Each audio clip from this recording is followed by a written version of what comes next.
It's time for another special, and this one you need to turn up loud. Here's your guide to Stephen King and music. Hi everyone, welcome to my channel. I'm Dave Musson, at Dave Musson on Instagram, and this is a place where we talk Stephen King. Now usually I'm giving you 19 reasons to read each and every one of his books, but occasionally I throw out a few specials, and this video is one of those specials. And it's something that's been milling around in my head for a while now, because it combines two of my favourite things, Stephen King and loud guitar-based music. So we all know Stephen King loves music. He is in a band called the Rock Bottom Remainders where he plays rhythm guitar, and he regularly uses music, lyrics, whatever in his stories.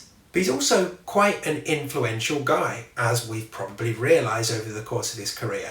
And as well as influencing other writers, he's influenced plenty of musicians and bands as well. So in this special, rather than me pick out my favourite times where King uses music in his works, I'm giving you a playlist of songs inspired by Stephen King and his works. And I've tried to pull them together into an actual playlist that you can go and watch. Hopefully I can put it up there, but if not, I'll put it down there. But I've pulled them together, you can go and watch them and let me know what you think. So all of the music featured here comes from rock and metal bands because, frankly, that's the correct form of music. And, well, if you don't like rock and metal, you probably won't like the songs that I'm covering here. But hey, why not give the playlist a listen anyway? You might be surprised and you might find yourself a new Stephen King inspired banger for your ears this summer and beyond. Okay, are you ready to go? Let's crank this up to 11 and talk Stephen King inspired music. So we're going to start with Anthrax and A Skeleton in the Closet. Now we have to talk about Anthrax in this special. Their guitarist Scott Ian is friends with Stephen King, and he loves Stephen King's work more than most people out there in the world.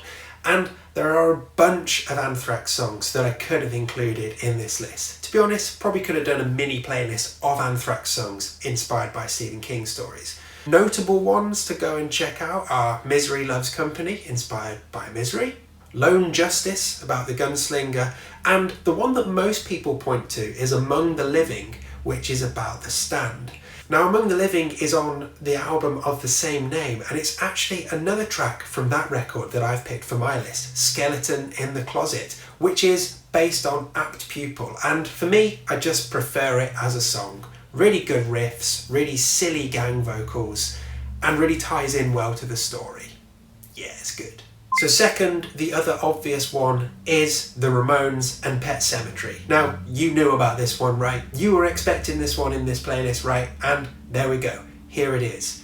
So the Ramones have long been one of King's favourite bands, and they ended up doing the theme tune for the 1989 adaptation of Pet Sematary. And that came about simply because Mary Lambert, who was the director of that movie, happened to be friends with Dee Dee Ramone. So she just asked. So Dee Dee speed read the book and wrote the song in a couple of hours, and it became the iconic theme tune. Also, a couple of cool nuggets for you from that movie. So in the 1989 movie, the truck driver is listening to Sheena is a Punk Rocker by the Ramones. And in the 29 remake, the truck driver is distracted by a phone call from somebody called Sheena. And then there's an acoustic version of the Ramones song at the end of that movie as well.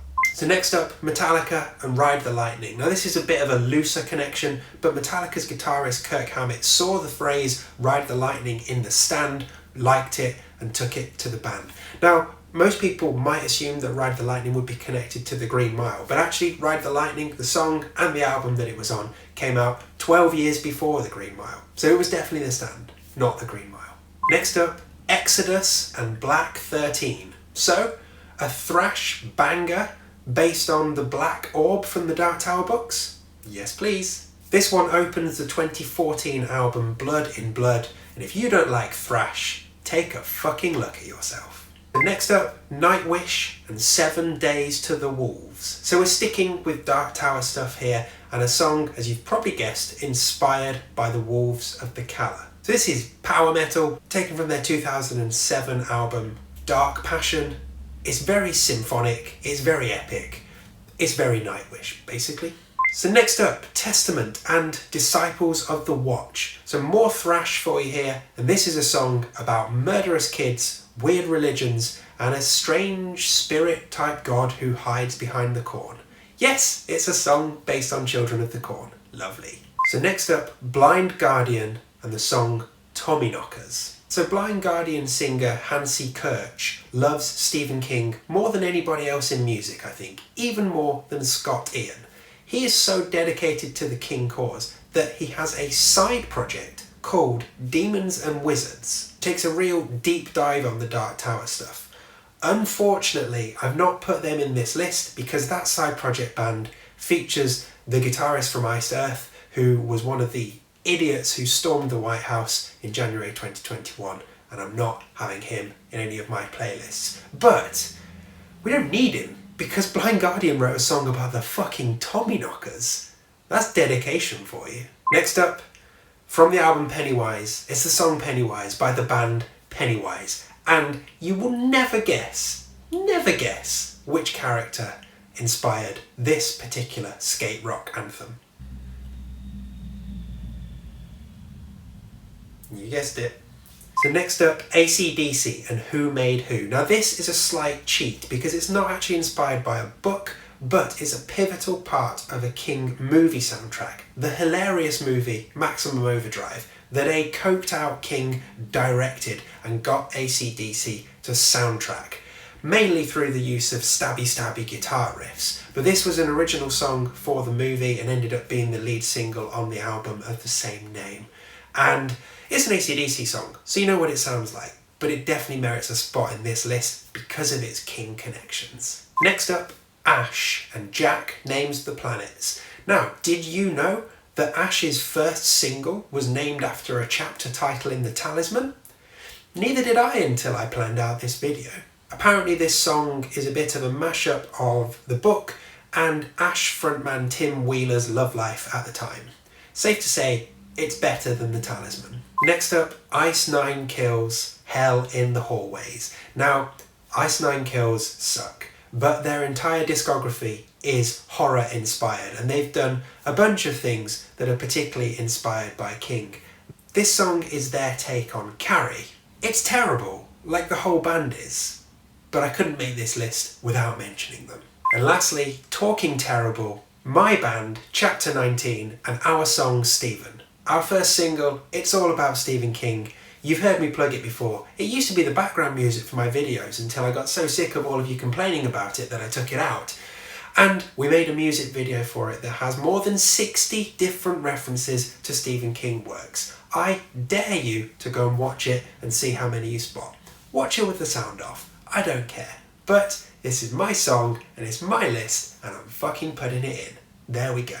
So there we go, a selection of Stephen King inspired songs. Let me know what you think of them. Let me know what your favourite Stephen King inspired song is. It doesn't even have to be rock and metal. I just probably won't go and listen to it. But anyway, let me know your favourite songs inspired by the Master of Horror. If you enjoyed that video, there's more specials for you to check out, including a complete guide to the Dark Tower. And of course, there's all of the regular videos where I take you through the works of Stephen King in chronological order and give you 19 reasons to read each book. If that sounds like something you'd like more of, click around, see what you find, and maybe subscribe so you don't miss any videos in the future. And if you want to come and chat on Instagram, I'm at Dave Musson, always happy to talk King. Thanks for dropping by, do come back soon, and keep it loud.